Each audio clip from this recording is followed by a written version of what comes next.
agents walk a fine line. It's like, our opinion of something that's beautiful or crappy might be completely different from what our client feels.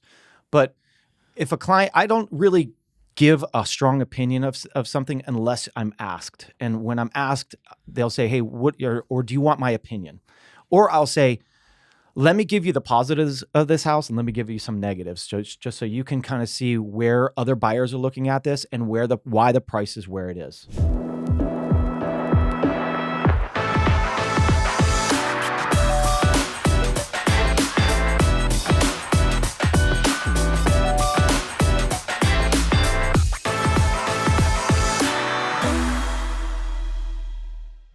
How's it going, everyone? Welcome back to another episode of the Shawn and Matt Show. My name is Matt, that is Shawn, and welcome to our show. Shawn, in today's episode, we're going to talk about why Ramit Sethi says you should not trust anyone when you buy a house. Don't trust anyone, Shawn. Wow. Okay. We're going to talk about how to answer the 4 top questions that buyers are asking right now. Then we're also going to get into in or out, whether Shawn Battle is in or out on 3 properties across the United States, including one geodesic dome. Ooh, I saw that. Which has taken the internet by storm. I think it got like 60,000 views on Zillow. Wow. Which is absolute viral goals for selling your house. Let's start with an article from The Motley Fool, why Ramit Sethi says you should not trust anyone when you're buying a house. So Ramit is a author. He's a New York Times best-selling author with the book, I Will Teach You to Be Rich. I've actually purchased the book. I've read the book.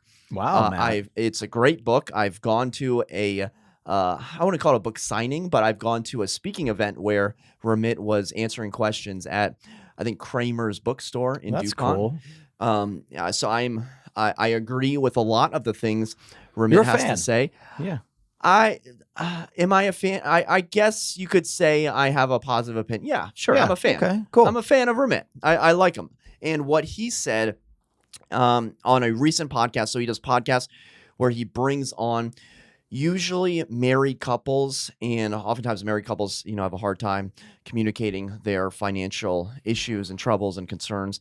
And this financial couple was talking about a property that they had purchased, and they talked to their lender, and their lender told them they could buy it, and they could, but their lifestyle had to adjust drastically, and now they have to sell the property and take like $100,000 loss, which ended up being like a better solution than holding on to the property. But essentially, what Ramit Sethi says in blunt fashion, every single person involved in the transaction looks at you as prey. You are their next BMW payment. So, Shawn, this revolves around you shouldn't trust anyone in the process. When you hear that, and when you hear someone with a platform of millions of readers and listeners say that you should not trust anyone, lenders, real estate agent, title, maybe throw in home inspectors, you should not trust anyone in the home buying process. What are your thoughts on that? I think he is painting with a hugely broad brush, and I think it's completely off base in that regard. I think the title of the article is a little stronger than maybe his words in the article. Don't trust anybody is really tough to hear because, honestly, every agent is different, and that's why you're choosing the agent to represent you in a transaction. And the experiences that they have, the trust that they build, you should trust what they say. Now, what I'll say is, he says, what you should do is take everything that anybody says with a grain of salt. That was the key word that I agree with. You should always take everything that anybody says with a grain of salt because everybody has a different opinion. We don't know exactly what your finances are, what you're comfortable with. In your gut, you should know if you can afford the payment, right?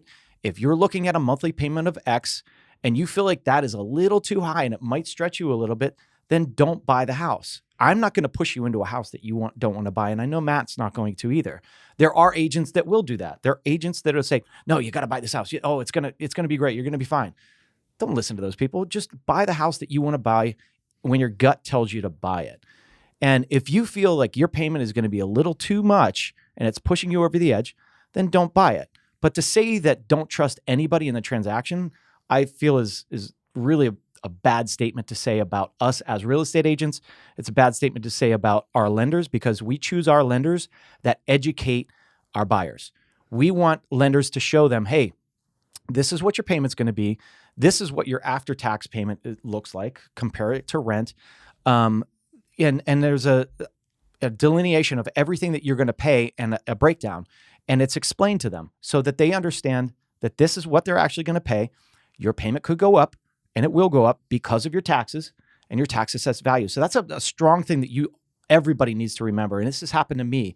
My payment for my house has gone up a lot in the last 2 years because of taxes. And so there are new assessed values every year, depending on where you're at. You need to know that your payment will go up in the future. So if you're at the max that you can spend and you're not expecting it to go up, maybe you should rethink that and go for a lower price. So don't go to the bank and ask the bank, can I afford a house? Because the bank will find a way to give you a loan product that they can approve you for. Sure. Like, don't come to me or Shawn and say, hey, like, I want to buy, like, can I buy a house? But you really don't want to buy a house. Like, if you're coming to me or Shawn, you want to buy a house, right? If you come to me or Shawn, you want to sell a house. If you go to the bank, you want to get a mortgage, right? If you go to the home inspector, you want to get inspected. Like, do you know what I'm saying? If you come to a real estate agent and you talk to a real estate agent, you should be doing that because you want to buy a house. I don't want to work with people that don't want to buy a house, right? Correct. I don't want to work with people that don't want to sell a house. If you come to me, you're going to buy a house. That's the way this works. Now, my question is, how many times has your agent told you not to buy a house? How many times has your agent told you the pros and cons of the market, of the neighborhood, of the school across the way, the new development across the way, whatever's going on in the neighborhood? How many times has your agent said, let's take a step back. Is this really a smart financial decision for you and your family? Is this really what you want to be locked in for the next 5, 10, 30 years? Yeah. And agents walk a fine line. It's like, our opinion of something that's beautiful or crappy might be completely different from what our client feels. But if a client, I don't really give a strong opinion of something unless I'm asked. And when I'm asked, they'll say, hey, or do you want my opinion? Or I'll say, let me give you the positives of this house and let me give you some negatives, just so you can kind of see where other buyers are looking at this and why the price is where it is, right? So that might be like, oh, you're on a busier road. So you have to think, are you going to be okay with that? And there's going to be a smaller pool of buyers that will purchase this in the future. So those are the types of things that I would say if I'm asked, or, I'll say it anyways, just to say, hey, listen, if you do buy this, just know in the future that you're getting this at a good deal. You're not going to go up in value, or you might not be as high as your neighbor because you are on this road. That's just one example. And then why are they getting a good deal? Right. It's for a reason. If you're getting a good deal now, the next buyer, when you go to sell, they're probably going to get a good deal because of the same reason that you're getting the good deal. Exactly. And this has happened to every single real estate agent, but you don't want to like poo-poo the house, be like, oh, the kitchen was terrible. By the end, they're like, yeah, we really like it. Like, the kitchen's fine. Yeah, exactly. You don't want to back up on your word. So that's why you just keep your stuff, because, hey, I like quartz counters. Somebody else might like Formica. I don't know. There's different needs for every person. So you don't want to say your opinion, because your opinion, you might like mid-century moderns and they want to, So let me open this up to like a broader spectrum. So on the podcast, Ramit Sethi literally said you should not trust anyone when you're buying a house. That was the exact quote. Yeah. What I wanted to get into is that Ramit says that their incentive is to maximize how much they get paid. Now, regardless of that statement, are we just going to say to not trust any commission-based salespeople? Should we just go through life and never trust any commission-based salesperson? That's basically what that is saying. And that's what drives me crazy about this. And how many times have I been like, oh, you should go after this house because I'm going to make $500 more in commission? That is the stupidest thing ever. I'm not pushing somebody into a house so I can make $500 more. I mean, it's a ridiculous statement to say, oh, you should go out. I'm not pushing anybody for a higher commission. But we've all experienced those salespeople, whether Of it's course. buying a car, whether it's insert commission-based sales, where you're thinking that the person's going through their spiel and they're like, this person doesn't care about me. They This don't person care. doesn't care about my finances, about my family, about what's best for me. They're looking at me like a dollar. Yeah. Like a dollar sign. And that's what separates us, I think, me and you and a lot of our fellow real estate agents, is that we're not those type of people. That's not what we're driven for. We're here to give you a really good real estate experience so that you come back to us and buy and sell again. If we treated you like crap the first time, you're not going to use us again. And there's plenty of agents that are not repeat client people, right? They just go for the dollar and they're on to the next one. You're always going to run into that. But the majority of us out in the field, we are here for your best interest. And yes, I make money as a commission. I'm 100% commission. I get no salary. I get no insurance. I get no nothing. So yes, I am dependent on a sale, but I'm never going to push somebody because I need money. That's just ridiculous. And I'm not going to push them higher just to make a couple extra bucks. You buy the house that you want to purchase, you buy the payment that you're prepared to pay, and you look at your finances and make sure that you have enough to buy that house. And on top of that, you should always make sure that you have something in the bank for those tough months, or if something comes up. There's going to have something come up. You're going to need a new HVAC system. You're going to need a new roof at some point. You need to start budgeting for this. And just in case, what if it happens next month? So just be open to that and say, all right, well, maybe I shouldn't stretch myself too far this time. If you don't want to buy a house, do not reach out to a real estate agent. If you don't want a mortgage, do not reach out to a mortgage broker. If you don't want a Rolex, don't go into the Rolex store. But if you want to buy a property, reach out, because when you work with me, you will end up buying a property. Yeah, that's exactly it. Yeah. You're going to buy a property. If you're coming to us, that's why we're here. That's why you want to have a real estate agent. I'm not going to push you into a property. higher amount. I'm going to push you to where you want to be. And that's what we're going to focus on. And you got to do your research. But what I'll say is, like, if you're getting a really bad rate or something, then we're going to find you a better rate. And if your credit's horrible, then maybe you should wait. Wait until you can better your credit so that you can get a better financial deal. Because sometimes jumping in when your credit's horrible and you're paying a lot higher interest rate, it's not good. And to get out of that might take a lot longer than you think. So better to do an application with a lender, find out what your credit score is. How can we improve that so that you get a better rate before you purchase? Let's move on to our next topic. This comes from inman.com. How to answer the top 4 questions buyers are asking right now. Shawn, question number 1, how can I know if this is the right time to buy? And I actually just had a buyer reach out to me this morning, called me, said, hey, Matt, how's it going? Looking to buy something, investment property. I said, okay. And they said, is now a good time to buy, market? And I was like, well, it really depends on your personal capital, what you're looking to get. And he's like, oh, well, all that stuff is fine. I'm more wondering about them. And, it struck me like you should know your reasons to buy, and your reasons to buy, in my opinion, should be centered around what you have going on, your personal goals. And if there are external factors and noise, that's always going to be here now, 5-10 years in the future. Shawn, what are your thoughts on the first question? I mean, is now the right time to buy? You have to know that yourself. You should not be timing a market. If you're an investor and you feel that that the market's changing and it's going down, then maybe it's not the right time to buy. But to ask us that question, we don't have a crystal ball. Every single market is different. We're watching markets right now get multiple contracts, which we didn't expect. Right? We didn't expect this in the new year. And there's pockets here that are definitely getting multiples. Then we talked to our friends in California and they're getting crushed. They're 20% down. So every market is different. If you're in the market and you're saying, when is this a good time to buy? Well, ask yourself, is it a good time? Do you want to buy? Is this your time to buy? Are you feeling it in your gut? Are you buying an investment or are you buying a personal property? Why you're buying? If I'm buying an investment, then I want to make sure the numbers work. Are the numbers working to make it right now? And if they work, and if you're getting cash flow, then buy it, because next year, these prices could be way higher. Next year, they could be way lower. We don't know. We don't have the crystal ball. But what we're feeling in the market, we can tell you. And what we're feeling right now is that it's pretty hot. Is there a right or a wrong answer for the agent to answer this question?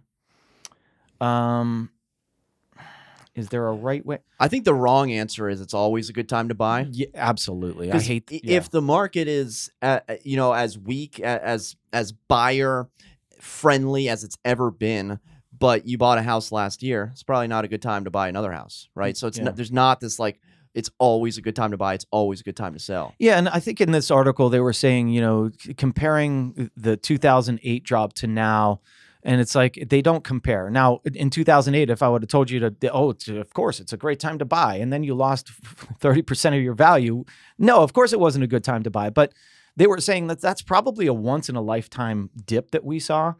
The dips now that we're seeing are based on inflation and based on interest rates. And we're seeing right now, even though the interest rates are at 6 and whatever percent, that people don't care and they're still buying because there's a lack of inventory. So is now the right time to buy? Sure. It's a good time to buy if your heart and your body is telling you that now's a good time to buy. What you have to do is find the right house that makes it the right one for you at that time. Well, you make a commission on that, so I don't know if I can trust you. You should buy a $900,000 instead of $400,000 one. How can I ever trust you? Question number 2, Shawn. Will sellers continue to lower the price? This is good. What market do you think they're in? Because they're not in the Arlington They're market. not in the Arlington market, and so they're not dropping their price. We're seeing increases in prices here. We're seeing multiple contracts. Will they drop their price? You have to know what the market's doing. Every market's different, and every seller's different. Every seller's motivation is different. So to lump them into a broad brush, like they were saying, you can't lump every seller into a seller category because every seller is selling for different reasons. One might be an investor. Maybe they have a ton of cash and they don't really care what they get for it. They want the highest price. They're going to sit there and they're going to wait until they get it. Another one might have to buy a property or they're locked into a buy that they really want to get into. That's where you might get a deal because they have something that they want and they need to move to. And so those people are the ones that are going to be dropping their prices quicker. If they have a financial incentive to drop their price, then they will quickly. If they don't, they're not going to, and you're not going to get the better deal. And if you really love that house and the seller's like, I'm not budging, well, you're going to pay that dollar or not, or move on. And that's another personal choice that you've got to make. If you like it that much where you're willing to overpay, I wouldn't, but you might. So make that choice. Question 3, and the internet's favorite question: will the market crash? Will the market crash? Man, it's so. Well, we saw all the videos of everybody saying that the market was going to crash. Have you had any buyers reach crash? out to you and say, hey, will the market crash? Or hey, call me back when the market crashes? Things like that. In the past, sure. Lately, no. I don't think anybody's worrying about it crashing because we've already seen the dip. We saw the scary part happen when interest rates rose so quickly. That stopped the market. We're not seeing that anymore. The Fed just raised the Fed rate again, I think this morning or yesterday or whatever. It shouldn't have a huge impact on rates. And that's the thing is you need to know the correlation between the Fed rate and interest rates and that they're and housing interest rates and that there's not a direct correlation. It could cause things to go up, but a lot of times those things are baked in. And so my point is we've already seen that big rise and we've started to see inflation come down. And that was the reason for the big rise. So as inflation comes down, we're seeing the interest rates kind of slow down a little bit and people are getting comfortable with a 6% rate. And so they're jumping. I don't think it's crashing, but hey, anything could happen. Tomorrow, a war could start. I mean, we just don't know. So there's always going to be the fear of the unknown. And if you're buying for the fear of the unknown, then you're buying for the wrong reasons. You have to buy real estate as an investment for a long time because yeah, it could crash tomorrow, but in 5 years, it could be way up. So it's just like the stock market and everything, day to day, these things change. Interest rates change every day. So markets change quickly every day. So you don't know. And I don't think it's crashing at this point. There's a lot of articles out there about certain markets that may crash. Yes. So like the Vegas market, the San Jose market, I believe the Phoenix markets with a lot of inventory. And certainly there's other real estate agents that could give you better insights on the Vegas market and things like that. Sure. But in our market, what are we always saying? Not enough inventory. Well, Shawn, it's February. What happens when inventory starts coming on the market in Arlington, Virginia? Does that mean, buyer relief? Now the buyers are just going to gobble up all the inventory? Or are we going to say these sellers are insane? they're putting up condos and single family houses for hundreds of thousands of dollars, or $50,000 or $35,000 more than a studio, should go for. So, in our area, when inventory does come on, what do you foresee for buyers? Our area has always been tough, and the spring market has always been when the buyers flood in. And, you kind of think to yourself, when is the best time to sell? I don't know, but when I'm watching markets like I'm watching right now, there's such low inventory and there's a lot of buyers out there. Now, these buyers are going to slowly find places. Will that buyer pool rush in for spring market like they usually do, or will they not? So maybe right now, February, March is the best. January, February, March was the best time because we had such low inventory. If all the sellers come in all at once, we better have all the buyers come in at once so that we can scoop all these things up, or we'll start changing that market a little bit where we're not going to be the higher, we're not going to see the increasing in values so quickly, and we're going to start seeing it change the other way. And that's why I say that these markets change so quickly. And we don't have a crystal ball to know how many buyers are coming in. We can watch mortgage rate applications, mortgage applications. If we see a lot of mortgage applications coming in, that's why we talk to our lender partners a lot to see, all right, what are you seeing in the market? Because they're the first ones that are going to see it. The applications are going to tell us, okay, the market's going to be hot. And the pre-signed listing agreements that we have coming up, we know that, all right, we've got a few coming up. So if you think about it, most other agents will probably have a few as well. That means that we're probably going to see a lot more inventory coming up soon. Final question. What's going to happen with interest rates? What's going to happen with interest rates? I mean, does anybody really know? I don't think that they're going to go crazy. Personally, I think that they've already seen their huge pop. We're probably hovering in that 6% range. The scare of inflation is kind of over. We're starting to see that come down. The Fed is still doing things proactively to pull that down even more, and I think they want to see it down to like 2% by the end of the year or something like that. So how are they going to do that? They're going to continue to raise the Fed rate. Will the market react to that Fed rate increase as much as it did before? Hopefully not. But I listen, we tried to predict this last year when we heard rates were going up, and me and Matt are like, it'll go up 1% this year. It doubled. We were completely wrong. I don't think it's going to go to 10%. I think it's going to stay, in the sixes, but that's me being hopeful that it stays in the sixes. I'm so glad there was one word that you did not say in that little paragraph. Okay. And that was refinance. You did not say refinance because recently I've been talking with other agents. I've been looking at stuff online, and there's a lot of promoting get into the house now and refinance later. You can buy the house now, and then when rates come down, then you can refinance. That's great if you're Jerome Powell and you know when rates are going to go down, but most real estate agents in Northern Virginia aren't Jerome Powell, and they don't know when rates are going to go down. So if your agent, going back to the Ramit Sethi article, if your agent is telling you that you can buy now and refinance later when rates go down, when is later? Is later a year from now? Is later 10 years from now? I don't know what's going to happen with inflation. I don't know what's going to happen with the stock market. Yeah. So I'd be very cautious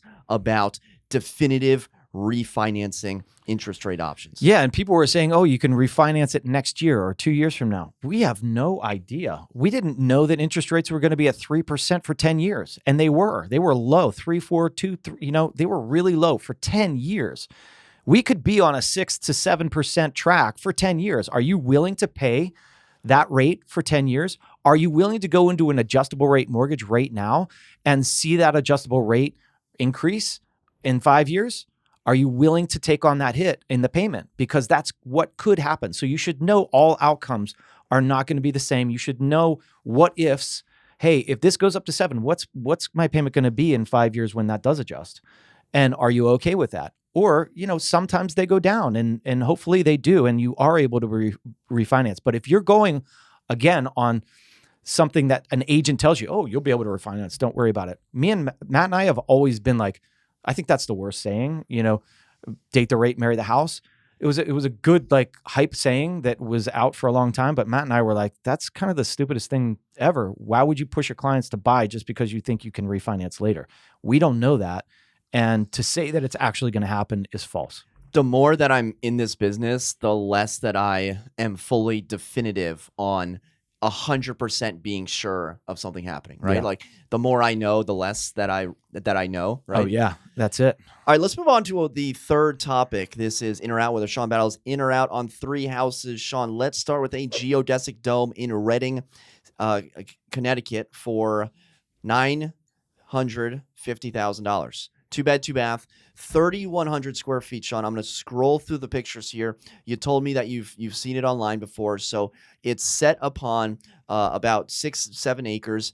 Geodesic dome. It was I don't want to say handcrafted, but a lot of the millwork and the woodworkings were done by local artisans in the Connecticut area. They have this huge south-facing window in the main living area, a circular kitchen. They have a 3D mural here that the home builder said reminded him of his favorite place in Bali. So a lot of emotional attachments to this house. Then on the second floor, we have the bedroom level. We have a lot of ship decor because the owner really liked ships. So there's like a nautical theme throughout.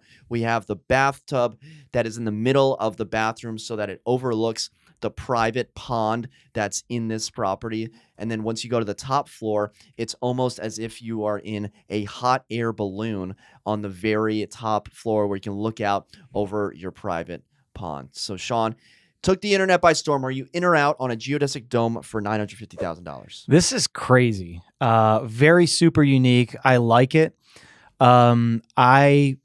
Just to be upfront, I'm probably not purchasing this because I feel like it's almost like you're in a fun house. It's a very cool thing, but could I live here? I would probably, you know what it reminds me of is SpongeBob's house, right? SpongeBob SquarePants. The pineapple under the sea. There's cool features about this. It's really neat. It's unique. But at the same time, it feels like you're in a museum or you're like in something that just doesn't quite make sense. And I think after a while, I just go insane. The coolest feature of this house is that top room. That is, when I saw that, I was like, okay, maybe I could be convinced to purchase this. It's such a neat, cool looking thing. It's almost like you're in a hot air balloon or like you're in a spaceship or something like that. Very cool in that regard. But for me, having circular things, it just feels weird. It's very cool, but I'm out. Wow. So what if they stocked the pond with some largemouth now, bass? Okay, largemouth bass. Now we're talking. I okay, gotta reel Sean back in. Dude, so I was out and then I saw the video and the story sucked me back in. Okay. I think the love and attention to detail that the owner has put in the property and just the intricate details. I'm in. I'm in on the geodesic dome. I thought I was going to be out, but I am 100% in. That's awesome, man. I'll come visit. It's very cool, and I'd love to see it and hang out there, but I'll probably be glad when I leave it. No, that exterior shot is very cool too. Yeah. It has a big deck that wraps around. Very cool setting. It's cool, but it sold quickly. It's under contract. It had 59,000 views. Wow. 2,700 saves. So clearly, and it's only a 2-bedroom, 2-bath. It's only a 2-bedroom, 2-bath, 3,100 square feet. But so it's one of a kind. So you're never going to see it again. Space. All right. Next house comes to us from Kansas, Sean. This is a castle that you can have for free. And of course, there are strings attached. Okay. So this is a castle in Douglas, Kansas that dates back to the 1930s. And it is a metal diner that was built sometime between the late 20s and the early 30s. And they used to flip burgers in this diner, and it was, essentially prefab construction with, it's metal built. You see, you have the diner inside. Needs a little TLC, but it is yours for free if you can move it off of the lot. So, Sean, are you in or out on a free metal historic 1930s diner? Wow, this is different, Matt. Was it a White Castle? Because it looks exactly like a White Castle. It looks like a miniature White Castle. Yeah. Why not just take a crane and throw it in your backyard? If I had the space in my backyard, this would be awesome. So I'll take it. Let's get a crane. Let's put it in my backyard because this would be the bar that I always wanted, right? Hey, I got a bar in my backyard. Hey, come to my castle. Come to my castle bar in the backyard. We can flip some burgers. You can sit on the stools at the bar. This would be awesome. Could you imagine having this in your backyard? And it's not massive, so you it's don't. not massive. It needs some work, but So- you don't have to redo the whole. I've always house. been looking at little sheds to put in the backyard, or sheds that I could Yeah, half I of it got could your be my shed right tiki bar. here. This is your shed. This is your tiki bar. This is awesome. Who needs a tiki bar when you have a castle? Let's go get it. Where do we have to go? We have to go to Kansas. Oh, So, okay. I mean, the trouble would be obviously transporting the house from Kansas to Probably DC. be slightly expensive. I don't know what the going rate is on transferring a 1930s metal castle. Yeah. I don't think that's easily accessible information. Does it give square footage? I mean, it doesn't look too big, but It's 20 by 20. okay, How's your math? that's doable. 20 by 20 is 400. 400 square feet. They taught you something at Clarion. Yeah, Clarion. Clarion University taught me how to. Who's your math teacher? I don't know, but you know what my worst class was intermediate microeconomics.